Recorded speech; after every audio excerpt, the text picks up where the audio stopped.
नमो नारायण। स्वागत है आपका कि जीवी कथा के इस पवित्र सफर में, जहां हम आपको ले चलते हैं भगवान विष्णु के दिव्य धाम बद्रीनाथ। हिमालय की गोद में बसा यह 4 धामों में से एक पवित्र तीर्थ स्थल है, जहां हर कण में भक्ति और हर पल में शांति बसती है।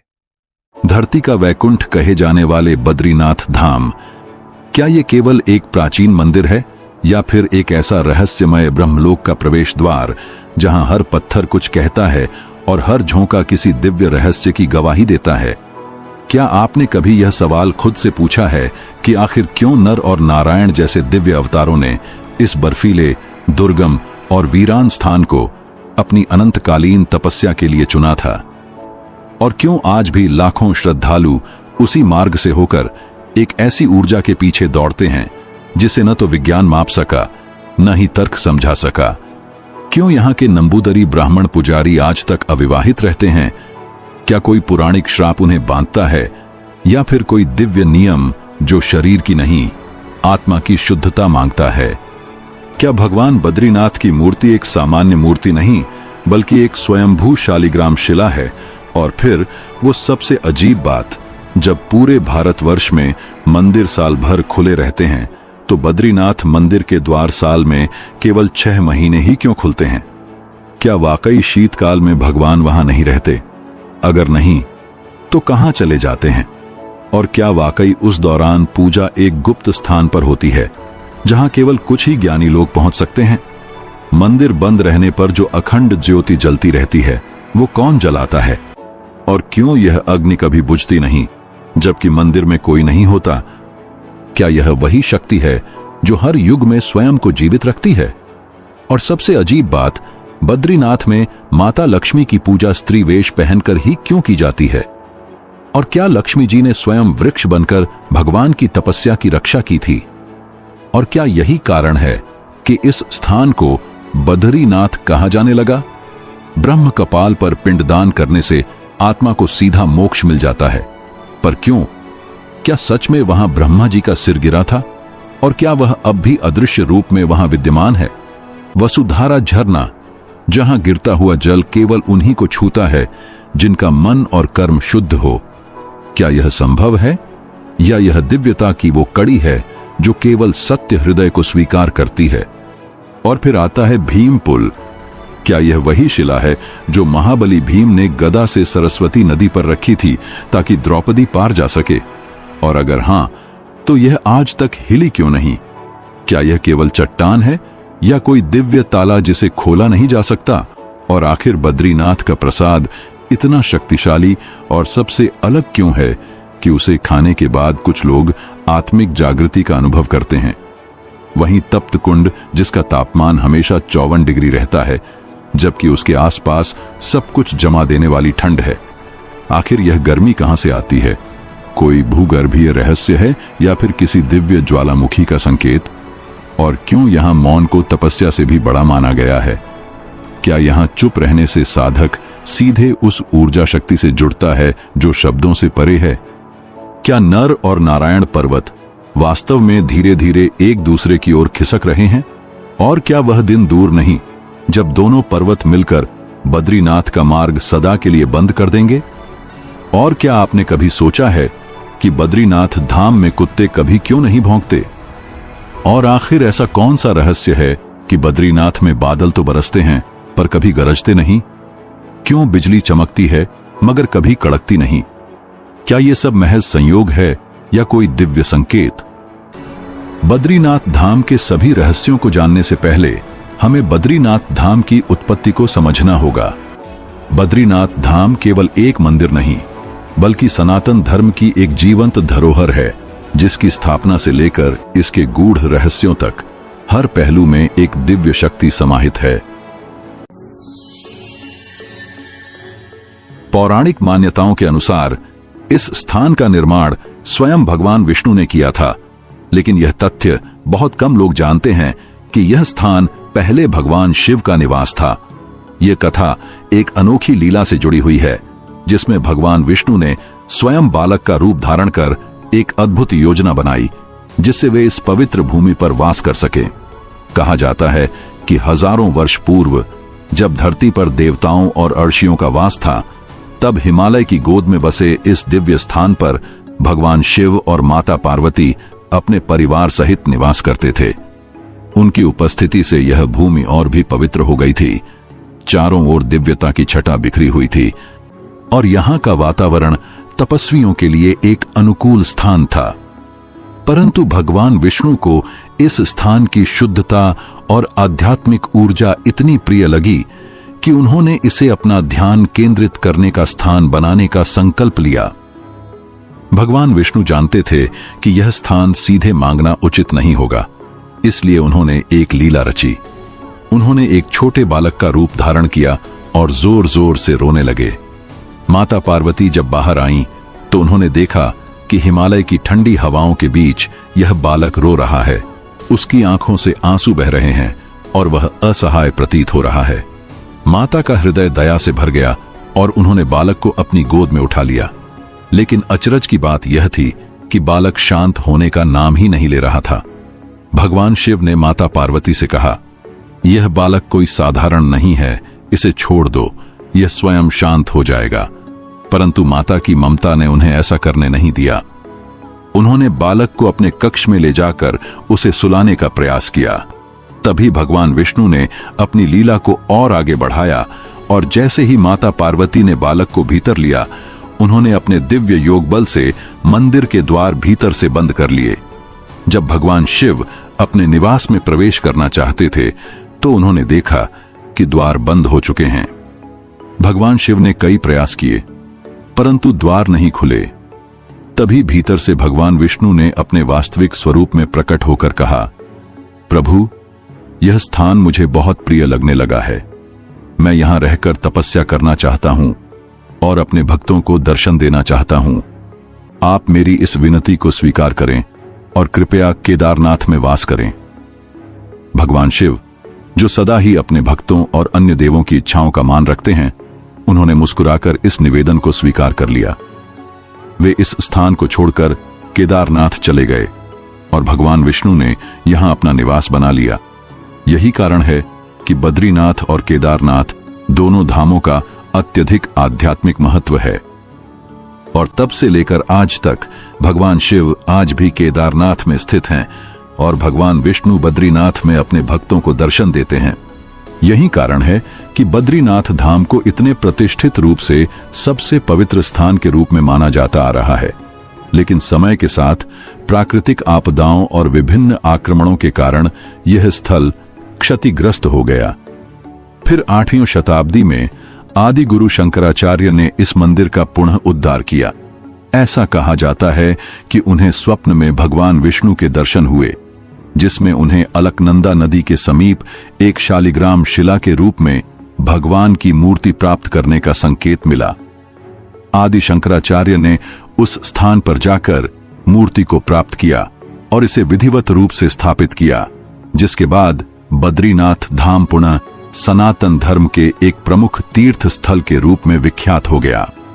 बद्रीनाथ धाम के बारे में यह भी कहा जाता है कि यहाँ स्वयं भगवान नारायण योग ध्यान में लीन रहते हैं, इसलिए यह स्थान तपस्वियों और साधकों के लिए अत्यंत महत्वपूर्ण माना जाता है। यहाँ आने वाले भक्तों को यह अनुभव होता है कि वे किसी दिव्य ऊर्जा के संपर्क में आ रहे हैं, क्योंकि यह स्थान मात्र एक मंदिर नहीं बल्कि आध्यात्मिक उन्नति का एक द्वार है।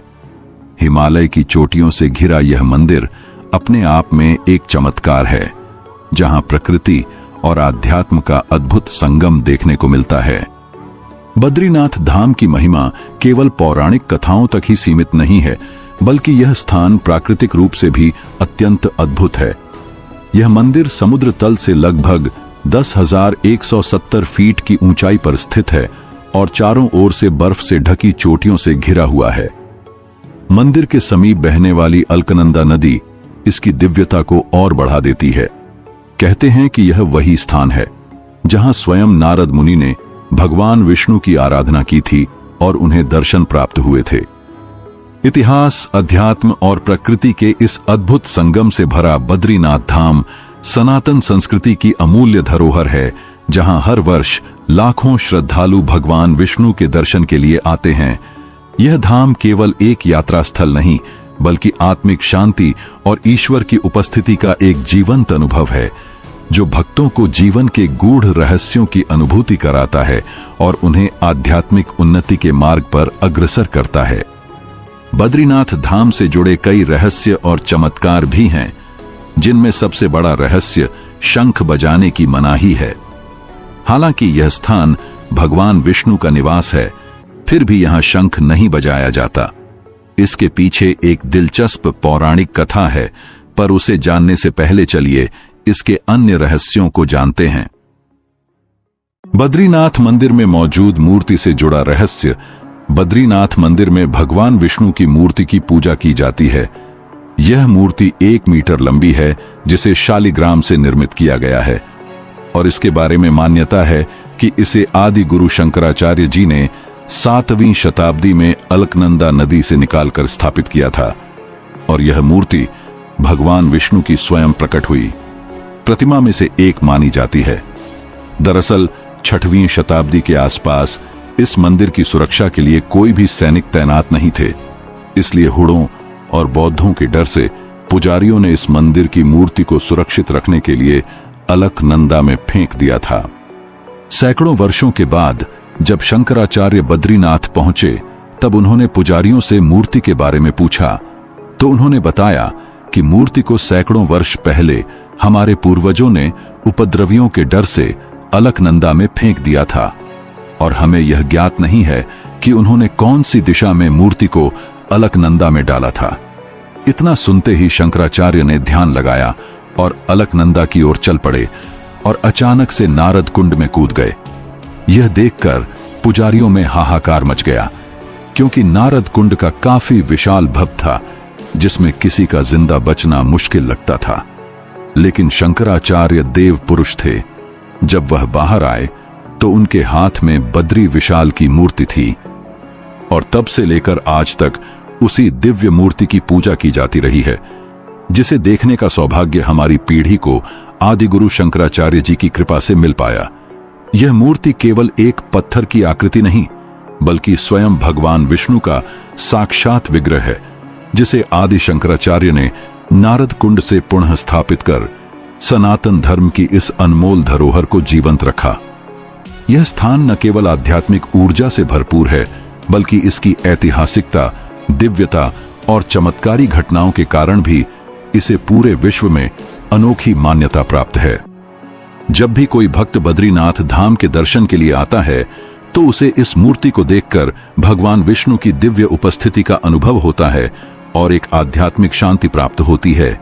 इसलिए आप में से जो भी कभी बद्रीनाथ आए, वे इस पवित्र धाम में भगवान बद्री विशाल के चरणों में शीश नवाकर एक बार आदि गुरु शंकराचार्य जी को नमन अवश्य करें, क्योंकि उन्हीं के प्रयासों से यह दिव्य मूर्ति आज भी भक्तों को दर्शन दे रही है और हमें ईश्वर की अनंत कृपा का अनुभव कराती है। शास्त्रों के अनुसार बद्रीनाथ धाम एकमात्र ऐसा स्थान है जहां हर वर्ष 6 महीने तक मानव और 6 महीने तक देवता स्वयं भगवान नारायण की पूजा करते हैं। केदारनाथ धाम की तरह ही बद्रीनाथ मंदिर के कपाट भी हर साल विशेष विधि विधान के साथ 6 महीने के लिए बंद कर दिए जाते हैं। जीवी कथा के इस वीडियो को लाइक, शेयर और सब्सक्राइब करें। भाई दूज के दिन मंदिर के द्वार बंद होते हैं और अक्षय तृतीया के दिन पुनः भक्तों के लिए खोल दिए जाते हैं। इस प्रक्रिया की तिथियों की घोषणा भी निश्चित होती है। विजयदशमी के दिन कपाट बंद होने की तिथि घोषित की जाती है, जबकि महाशिवरात्रि के दिन कपाट खुलने की तिथि का निर्धारण होता है। अब यह प्रश्न स्वाभाविक रूप से उठता है कि बद्रीनाथ धाम के कपाट 6 महीने के लिए क्यों बंद कर दिए जाते हैं। इसका प्रमुख कारण इस क्षेत्र का भौगोलिक और मौसम से जुड़ा स्वभाव है। उत्तराखंड के चमोली जिले में स्थित बद्रीनाथ धाम अत्यधिक ऊंचाई पर स्थित है, जहां अक्टूबर-नवंबर से लेकर अप्रैल-मई तक भारी बर्फबारी होती है। इस दौरान पूरा क्षेत्र बर्फ की मोटी चादर से ढक जाता है, जिससे यहां आवागमन असंभव हो जाता है। भीषण ठंड और प्रतिकूल परिस्थितियों को देखते हुए मंदिर प्रशासन और शास्त्रों के निर्देशानुसार हर वर्ष इस अवधि में कपाट बंद कर दिए जाते हैं, ताकि मंदिर की पवित्रता और धार्मिक गतिविधियां बिना किसी विघ्न के सुचारू रूप से संचालित हो सकें। बद्रीनाथ मंदिर के कपाट बंद होने के बाद भी भगवान बद्री विशाल की पूजा निरंतर जारी रहती है। इस दौरान उनकी पूजा और अनुष्ठान जोशीमठ स्थित भगवान नरसिंह मंदिर में स्थापित बद्री विशाल की उत्सव मूर्ति के रूप में संपन्न किए जाते हैं। यह प्रक्रिया हजारों वर्षों से चली आ रही है और इसका धार्मिक एवं आध्यात्मिक महत्व अत्यंत गहरा है। जब मंदिर के कपाट फिर से खुलते हैं तो पहले वहां दीप जलता हुआ पाया जाता है, जिसे माना जाता है कि देवताओं ने स्वयं वहां स्थापित किया था और 6 महीने तक पूजा का कार्य स्वर्गलोक में संपन्न हुआ। यह रहस्य और परंपरा ही बद्रीनाथ धाम को न केवल सनातन संस्कृति में विशेष स्थान प्रदान करती है, बल्कि इसे एक अद्वितीय आध्यात्मिक केंद्र भी बनाती है, जहां मानव और दिव्य लोक का सीधा संबंध महसूस किया जा सकता है। बद्रीनाथ धाम के सबसे अद्भुत और रहस्यमय तथ्यों में से एक है यहां जलने वाली अखंड ज्योति, जो मंदिर के कपाट बंद होने के बाद भी बिना किसी तेल या बाती के पूरे 6 महीने तक लगातार जलती रहती है। यह रहस्य आज तक वैज्ञानिकों के लिए एक अबूझ पहेली बना हुआ है। हर साल जब मंदिर के द्वार बंद किए जाते हैं तो मुख्य पुजारी विधिपूर्वक मंदिर के गर्भगृह में अखंड ज्योति प्रज्वलित कर देते हैं। फिर 6 महीने तक जब मंदिर बर्फ से ढका रहता है और यहाँ कोई मानव प्रवेश नहीं करता, तब भी यह ज्योति जलती रहती है। जब अक्षय तृतीया के पावन अवसर पर कपाट पुनः खोले जाते हैं तो वहां पहले से ही जलती हुई यह ज्योति सबको दिखाई देती है। यह दिव्य घटना किसी चमत्कार से कम नहीं लगती। क्या यह स्वयं भगवान नारायण की कृपा है? क्या कोई दैवीय शक्ति इसे जलाए रखती है, या फिर यह किसी विशेष यौगिक शक्ति, ऊर्जा सिद्धांत या अद्भुत प्राकृतिक प्रक्रिया का परिणाम है? इन सवालों का कोई ठोस वैज्ञानिक उत्तर आज तक नहीं मिल पाया है, जिससे यह रहस्य और भी गहरा जाता है। सनातन परंपरा में इसे भगवान बद्री विशाल की दैवीय उपस्थिति और शक्ति का प्रमाण माना जाता है। यह विश्वास किया जाता है कि जब बद्रीनाथ धाम के द्वार बंद हो जाते हैं तो वहां देवताओं द्वारा पूजा की जाती है और उसी दौरान यह ज्योति भी उनके दिव्य तेज से प्रज्वलित रहती है। इसी कारण जब कपाट दोबारा खुलते हैं तो यह अखंड ज्योति बिना किसी बाहरी स्रोत के जलती हुई मिलती है। जो भी श्रद्धालु इस अद्भुत दृश्य का साक्षी बनता है, वह इसे जीवन भर नहीं भूल पाता। यह ज्योति केवल एक दीपक नहीं, बल्कि आस्था, शक्ति और दिव्यता का प्रतीक है, जो बद्रीनाथ धाम को एक अलौकिक और चमत्कारी स्थान के रूप में स्थापित करता है। वहीं बद्रीनाथ मंदिर की एक अनोखी परंपरा यह है कि यहाँ मुख्य पुजारी रावल बनने का अधिकार केवल केरल के नंबूदरी ब्राह्मणों को ही दिया जाता है। यह परंपरा 7वीं शताब्दी में आदि शंकराचार्य द्वारा स्थापित की गई थी, जब उन्होंने भगवान नारायण की मूर्ति को नारद कुंड से निकालकर इस पावन धाम में पुनः स्थापित किया था। आदि शंकराचार्य का उद्देश्य केवल मूर्ति की पुनर्स्थापना तक सीमित नहीं था, बल्कि वे भारत की धार्मिक और सांस्कृतिक एकता को भी मजबूत करना चाहते थे। उन्होंने यह नियम बनाया कि उत्तर भारत के मंदिरों में दक्षिण भारतीय ब्राह्मण पुजारी होंगे और दक्षिण भारत के मंदिरों में उत्तर भारतीय ब्राह्मणों को पुजारी बनाया जाएगा। इस व्यवस्था का उद्देश्य था कि भारत के अलग अलग क्षेत्रों के लोग एक दूसरे की परंपराओं को समझें, संस्कृतियों का आदान प्रदान हो और सनातन धर्म की एकता बनी रहे। बद्रीनाथ मंदिर में मुख्य पुजारी रावल बनने के लिए कठोर प्रक्रिया से गुजरना पड़ता है। केवल वही नंबूदरी ब्राह्मण इस पद के योग्य होते हैं जो वेदों और सनातन धर्म के शास्त्रों का गहरा ज्ञान रखते हैं। रावल बनने से पहले उन्हें नायब रावल के रूप में नियुक्त किया जाता है, ताकि वे सभी परंपराओं, अनुष्ठानों और विधियों को भलीभांति सीख सकें। बद्रीनाथ धाम में इस पवित्र सेवा का संचालन बद्रीनाथ मंदिर समिति करती है, जो योग्य पुजारियों का चयन और प्रशिक्षण सुनिश्चित करती है। यह परंपरा पिछले हजारों वर्षों से बिना किसी परिवर्तन के चली आ रही है, जो बद्रीनाथ धाम की धार्मिक और सांस्कृतिक विशिष्टता को दर्शाती है। यह केवल पूजा पद्धति ही नहीं, बल्कि एक आध्यात्मिक संदेश भी है कि भारत की विविधता में भी एकता का भाव सदैव बना रहे। बद्रीनाथ धाम की परंपराएं और मान्यताएं इसे एक रहस्यमयी और अलौकिक स्थल बनाती हैं, जिसकी आध्यात्मिक ऊर्जा हर भक्त को मोहित कर लेती है। इस पवित्र धाम से जुड़े कुछ नियम और परंपराएं ऐसी हैं जो इसे अन्य मंदिरों से भिन्न और अद्वितीय बनाती हैं।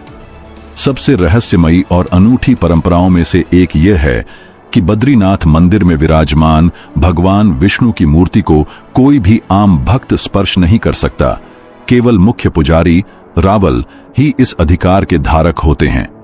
यह नियम मंदिर की शुद्धता और पवित्रता बनाए रखने के लिए सदियों से कठोरता से पालन किया जाता है।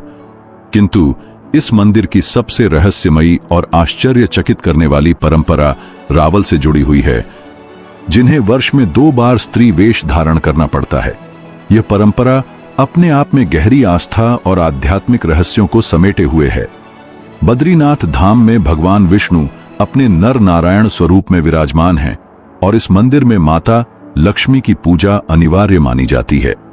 मंदिर की धार्मिक परंपराओं के अनुसार जब विजयादशमी के आसपास मंदिर के कपाट बंद किए जाते हैं, तब लक्ष्मी जी के विग्रह को मंदिर के गर्भगृह में प्रतिष्ठित किया जाता है। वसंत पंचमी के समय विशेष मुहूर्त देखकर कपाट खुलने की तिथि तय की जाती है और सामान्यतः यह अनुष्ठान अप्रैल में संपन्न होता है। इस दौरान एक अत्यंत रहस्यमयी अनुष्ठान किया जाता है, जिसमें रावल को लक्ष्मी जी की सखी पार्वती का रूप धारण करना पड़ता है।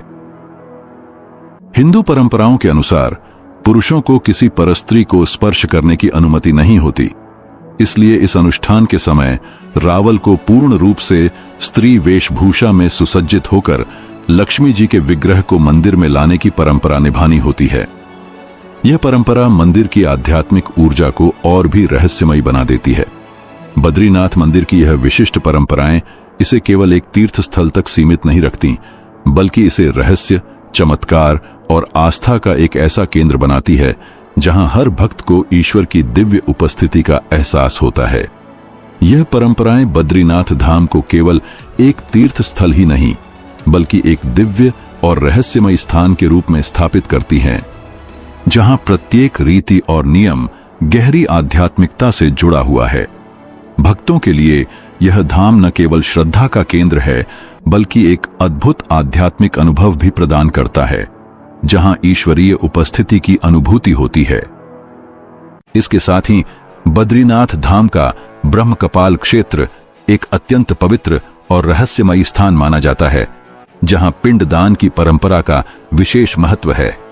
ऐसा कहा जाता है कि पांडवों ने यहीं पर अपने पितरों का पिंडदान किया था, जिसके कारण यह स्थान पितरों की आत्मा की शांति के लिए अत्यंत शुभ माना जाता है। मान्यता है कि इस स्थान पर पिंड दान करने से पितरों को मोक्ष प्राप्त होता है और उनकी आत्मा नरक लोक से मुक्त हो जाती है। स्कंद पुराण में ब्रह्म कपाल को फलदायी पितृ तीर्थ बताया गया है। इस स्थान का एक अन्य रहस्य भगवान शिव से जुड़ा हुआ है। कथा के अनुसार ब्रह्मा जी जब अपनी ही सृष्टि शत्रुपा की सुंदरता पर मोहित हो गए थे, तब भगवान शिव ने अपने त्रिशूल से उनका 5वां सिर काट दिया था। इसके कारण शिव जी को ब्रह्म हत्या का दोष लगा, जिससे मुक्ति पाने के लिए उन्होंने इसी स्थान पर तपस्या की थी। मान्यता है कि बद्रीनाथ के ब्रह्म कपाल में ही भगवान शिव को इस पाप से मुक्ति प्राप्त हुई थी। इसी कारण ब्रह्म कपाल क्षेत्र को पितरों के मोक्ष और ब्रह्म हत्या से मुक्ति के लिए एक अत्यंत महत्वपूर्ण स्थान माना जाता है। दूर दूर से श्रद्धालु यहाँ अपने पूर्वजों के लिए पिंड दान करने आते हैं, ताकि उनकी आत्मा को शांति मिले और वे सद्गति को प्राप्त कर सकें। वहीं बद्रीनाथ धाम में स्थित वसुधारा झरना, जो लगभग 400 फीट की ऊंचाई से गिरता है, अपनी रहस्यमयी प्रकृति के कारण विशेष महत्व रखता है। बद्रीनाथ धाम से लगभग 4 किलोमीटर की दूरी पर स्थित यह झरना केवल प्राकृतिक सौंदर्य ही नहीं, बल्कि आध्यात्मिक रहस्यों का भी केंद्र है। मान्यता है कि महाभारत युद्ध के बाद पांडवों ने इसी मार्ग से स्वर्गारोहिणी यात्रा की थी और सहदेव ने इसी स्थान पर अपने प्राण त्यागे थे। इस झरने का सबसे अनोखा रहस्य यह है कि इसका जल हर किसी पर नहीं गिरता। ऐसा कहा जाता है कि जिनके मन में पाप होते हैं, उनके शरीर को यह जल छूता तक नहीं, जबकि सच्चे मन और सात्विक भावनाओं से भरे पुण्य आत्माओं पर इसकी बूंदें स्वतः गिरती हैं। यह मान्यता इसे केवल एक जलप्रपात नहीं बल्कि मोक्ष प्राप्ति का प्रतीक बनाती है। ऊंचाई से गिरते इस झरने का दृश्य अत्यंत मनोहारी होता है और इसकी बारीक बूंदें सूर्य की किरणों से मिलकर एक दिव्य आभा उत्पन्न करती हैं, जिससे यहां आने वाला प्रत्येक व्यक्ति आध्यात्मिक ऊर्जा का अनुभव करता है। बद्रीनाथ धाम की दिव्य धरती से कुछ ही दूरी पर स्थित है भीम पुल, एक ऐसा रहस्यमय और चमत्कारी स्थल जो न सिर्फ अपनी बनावट से बल्कि उससे जुड़ी पौराणिक कथा से भी लोगों को मंत्रमुग्ध कर देता है।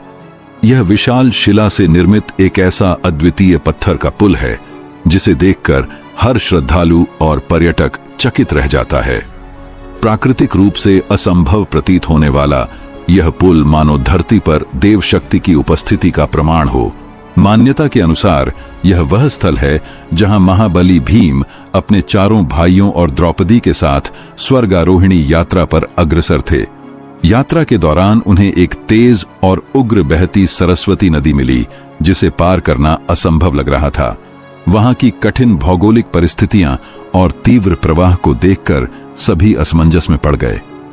लेकिन तभी अपने पराक्रम और अपार बल के लिए प्रसिद्ध भीम ने एक विशाल शिला को उठाया और अद्भुत संतुलन से उसे नदी के दोनों किनारों पर ऐसे रखा कि एक संपूर्ण पुल बन गया। एक ऐसा पुल जो स्वर्ग की ओर बढ़ने की राह में सबसे पहली चुनौती को पार करने का माध्यम बना। इस भीम पुल पर आज भी वह अद्भुत निशानी मौजूद है जो इस कथा को और सजीव बना देती है। भीम के 5 अंगुलियों के चिन्ह जो स्पष्ट रूप से इस शिला पर उकेरे हुए हैं।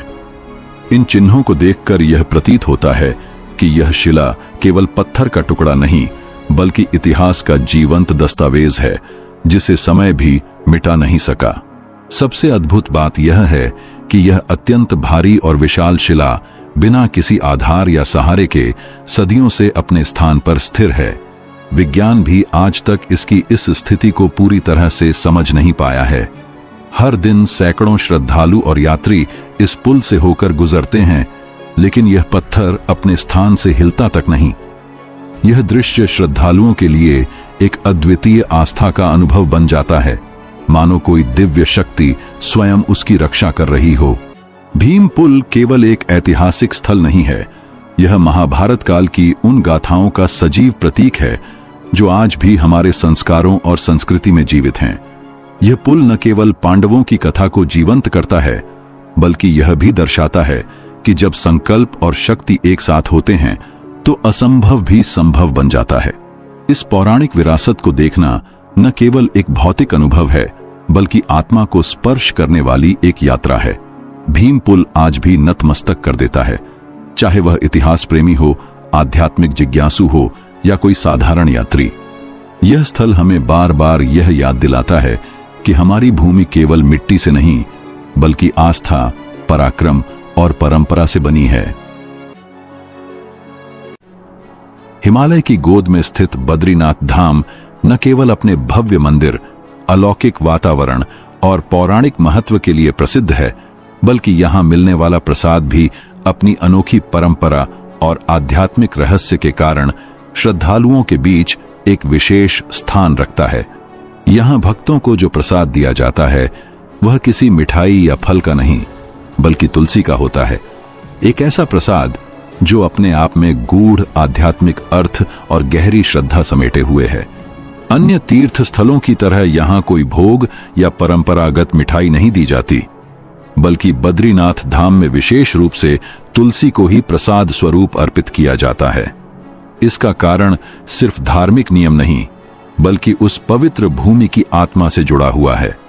तुलसी को भगवान विष्णु की प्रिय मानी जाती है और बद्रीनाथ, जो स्वयं विष्णु के बद्री रूप में विराजमान है, के मंदिर में यही तुलसी सबसे पवित्र और पूज्य प्रसाद बन जाती है।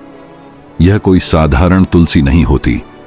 ऐसी मान्यता है कि बद्रीनाथ और उसके आसपास के क्षेत्रों में यह विशेष प्रकार की तुलसी स्वाभाविक रूप से उगती है। ठंडी, कठोर जलवायु में पनपने वाली यह तुलसी अपनी दिव्य सुगंध और ऊर्जा के लिए जानी जाती है। इस क्षेत्र में इसे किसी अन्य प्रयोजन के लिए तोड़ना वर्जित है। केवल भगवान को अर्पित करने के लिए ही तुलसी की पत्तियों को छुआ जाता है। यह परंपरा दर्शाती है कि इस प्रसाद को कितनी श्रद्धा और संकल्प के साथ एकत्र किया जाता है। जब कोई श्रद्धालु यह तुलसी प्रसाद ग्रहण करता है तो वह केवल एक पौधे की पत्ती नहीं, बल्कि उस दिव्य भूमि की ऊर्जा, आशीर्वाद और अनंत विश्वास को अपने साथ लेकर जाता है। इस तुलसी की महक महीनों तक बनी रहती है, मानो स्वयं भगवान विष्णु की उपस्थिति को घर में संजोए रखती हो। ऐसा कहा जाता है कि बद्रीनाथ की यह तुलसी आध्यात्मिक ऊर्जा से भरपूर होती है। यह नकारात्मक शक्तियों को दूर करने वाली, वातावरण को शुद्ध करने वाली और जीवन में सकारात्मकता भरने वाली होती है। श्रद्धालु जब इसे अपने घर लाकर किसी मंदिर में रखते हैं या इसे पूजा में प्रयोग करते हैं तो मान्यता है कि घर में सुख, समृद्धि और शांति बनी रहती है और भगवान विष्णु की कृपा निरंतर बनी रहती है। इसके साथ ही तप्त कुंड, जो श्रद्धालुओं के लिए केवल गर्म जल का स्रोत नहीं, बल्कि आस्था, ऊर्जा और पौराणिक गाथा का जीवंत प्रतीक है। यह कुंड एक ऐसा रहस्य समेटे है जिसे देख सुनकर हर कोई चकित रह जाता है। चारों ओर का तापमान जहां सामान्यतः -9 से 10 डिग्री सेल्सियस तक पहुंच जाता है, वहीं यह कुंड पूरे वर्ष 54 डिग्री सेल्सियस की गर्मी बनाए रखता है। यह तथ्य विज्ञान के लिए भी आश्चर्य है, लेकिन श्रद्धा के लिए यह एक दैवी संकेत है, जैसे किसी अदृश्य शक्ति ने इस जल को तप और ऊर्जा से भर दिया हो। पौराणिक मान्यता बताती है कि यह स्थान सूर्यदेव के तप की भूमि है। जब उन्हें भक्षी की हत्या का पाप लगा, तब भगवान नारायण ने उन्हें इस कुंड में तपस्या करने का निर्देश दिया। सूर्यदेव ने यहां कठोर तप किया और तभी से यह स्थल पवित्र और चमत्कारी बन गया। इस कुंड को सूर्यदेव की तपस्या की ज्वाला का प्रतीक माना जाता है, जिसमें आज भी वह ऊर्जा समाई हुई है। इस कुंड का सबसे अनोखा रहस्य यह है कि जब इसका जल बाहर से छूते हैं तो अत्यधिक गर्म लगता है, लेकिन जैसे ही कोई श्रद्धालु उसमें स्नान करता है, यह जल शरीर के अनुकूल तापमान में परिवर्तित हो जाता है। न अधिक गर्म, न अधिक ठंडा, एकदम संतुलित। ऐसा लगता है जैसे यह जल हर व्यक्ति की स्थिति और श्रद्धा के अनुसार स्वयं को ढाल लेता है। तप्त कुंड में स्नान को केवल धार्मिक परंपरा नहीं, बल्कि आध्यात्मिक शुद्धि का माध्यम माना जाता है। कहा जाता है कि इस जल में स्नान करने से चर्म रोगों से मुक्ति मिलती है और मानसिक तनाव दूर होता है। यह स्नान एक ऐसी प्रक्रिया है जो तन और मन दोनों को पवित्र कर देती है, जैसे आत्मा की गहराइयों तक पहुंच जाती हो। बद्रीनाथ आने वाला हर श्रद्धालु जानता है कि इस कुंड में स्नान किए बिना यात्रा अधूरी मानी जाती है। यहां स्नान करते समय जो अनुभव होता है वह शब्दों में बयान नहीं किया जा सकता। एक आंतरिक ऊर्जा का संचार, ईश्वर से प्रत्यक्ष जुड़ाव और अनदेखी शक्ति की अनुभूति, यही तप्त कुंड की दिव्यता है, जहां आस्था, ताप और आत्मिक शांति एक साथ मिलती है। यह कुंड अपने भीतर केवल गर्म जल नहीं, बल्कि युगों पुरानी साधना और पवित्रता की अग्नि को समेटे हुए है। बद्रीनाथ धाम केवल एक मंदिर नहीं, बल्कि एक जीवित तपोभूमि है, जहां स्वयं भगवान श्री हरि नारायण तपस्यारत माने जाते हैं। लेकिन इस स्थान का एक अनोखा और रहस्यमयी पहलू है, जो वर्षों से लोगों को हैरान करता आ रहा है। यहां कभी कुत्ते भौंकते नहीं, न बिजली कड़कती है और न ही बादल गरजते हैं। यह कोई संयोग नहीं, बल्कि स्वयं प्रकृति का मौन प्रणाम है उस दिव्य साधना के प्रति जो भगवान विष्णु इस धाम में कर रहे हैं। ऐसा माना जाता है कि बद्रीनाथ में भगवान श्रीमन नारायण ध्यान मुद्रा में विराजमान हैं और उनकी इस गहन तपस्या को कोई विघ्न न पहुंचे। इसलिए संपूर्ण प्रकृति भी एक मौन साधक बनकर उनके ध्यान की रक्षा करती है। सामान्यतः हर स्थान पर कुत्ते रात्रि में भौंकते हैं। बद्रीनाथ में उनकी उपस्थिति के बावजूद कभी कोई भौंकता हुआ कुत्ता नहीं देखा गया। यह न कोई वैज्ञानिक घटना है, न कोई छिपी शक्ति। ये भगवान के ध्यान की इतनी पवित्रता है कि जानवरों तक की चेतना इसमें समाहित हो जाती है। सिर्फ इतना ही नहीं, यहां बिजली चमकती तो है, लेकिन वह कड़कती नहीं। बादल बरसते तो हैं, लेकिन वह गरजते नहीं। ऐसा लगता है जैसे बादलों और बिजली तक को यह आभास हो चुका है कि यह कोई साधारण स्थान नहीं, यहाँ प्रभु तप में लीन है और उन्हें किसी भी प्रकार की ध्वनि से विचलित नहीं किया जा सकता। और यह मौन केवल पर्यावरण तक सीमित नहीं, यह भीतर तक उतरने वाला अनुभव है। जब कोई श्रद्धालु बद्रीनाथ धाम पहुंचता है तो उसके हृदय में भी एक अदृश्य शांति उतरने लगती है। यह शांति केवल मंदिर परिसर की नहीं, यह प्रभु के ध्यान से उत्पन्न तपस्वी ऊर्जा है जो हर जीव, हर प्राणी, हर तत्व को छू जाती है। बद्रीनाथ एक ऐसा स्थल है जहां प्रकृति भी भक्त बन जाती है और मौन ही उसकी वाणी बन जाता है। यह केवल एक तीर्थ स्थल नहीं, यह एक तप की गाथा है, एक प्रेम की पराकाष्ठा है और एक नाम की उत्पत्ति का अलौकिक प्रमाण है। बहुत समय पहले की बात है, जब भगवान विष्णु इस पावन स्थल पर गहन ध्यान योग में लीन थे। उनका ध्यान इतना गहरा और स्थिर था कि उन्हें अपने शरीर, प्रकृति या वातावरण का कोई भान नहीं रहा। दिन, रात, ऋतुएं और मौसम सब उनके ध्यान के आगे लुप्त हो गए। उसी दौरान वहां अत्यधिक हिमपात होने लगा। बर्फ की मोटी परतों ने न केवल इस पवित्र भूमि को ढक लिया, बल्कि स्वयं भगवान विष्णु और उनका तपस्थल भी हिम में दब गया। यह दृश्य देख माता लक्ष्मी अत्यंत व्याकुल हो उठी। उन्होंने देखा कि प्रेम, त्याग और कल्याण के प्रतीक विष्णु हिम के नीचे दबते जा रहे हैं, परंतु उनके ध्यान में कोई बाधा नहीं। तभी देवी लक्ष्मी ने स्वयं को त्यागते हुए अपने पति की रक्षा के लिए एक बदरी वृक्ष, एक जंगली बेर के वृक्ष का रूप धारण कर लिया। उन्होंने यह रूप इसलिए लिया ताकि हिम, वर्षा और धूप की मार भगवान विष्णु तक न पहुंच सके। अब वे उस वृक्ष के रूप में अडिग और स्थिर खड़ी रहीं, युगों तक, बिना हिले, बिना थके। वर्ष बीत गए। जब भगवान विष्णु का ध्यान पूर्ण हुआ, तब उन्होंने चारों ओर देखा और देखा कि उनकी रक्षा के लिए माता लक्ष्मी हिम से ढकी हुई है, उस बदरी वृक्ष के रूप में, जिसने उन्हें वर्षों तक अपने छांव में सुरक्षित रखा।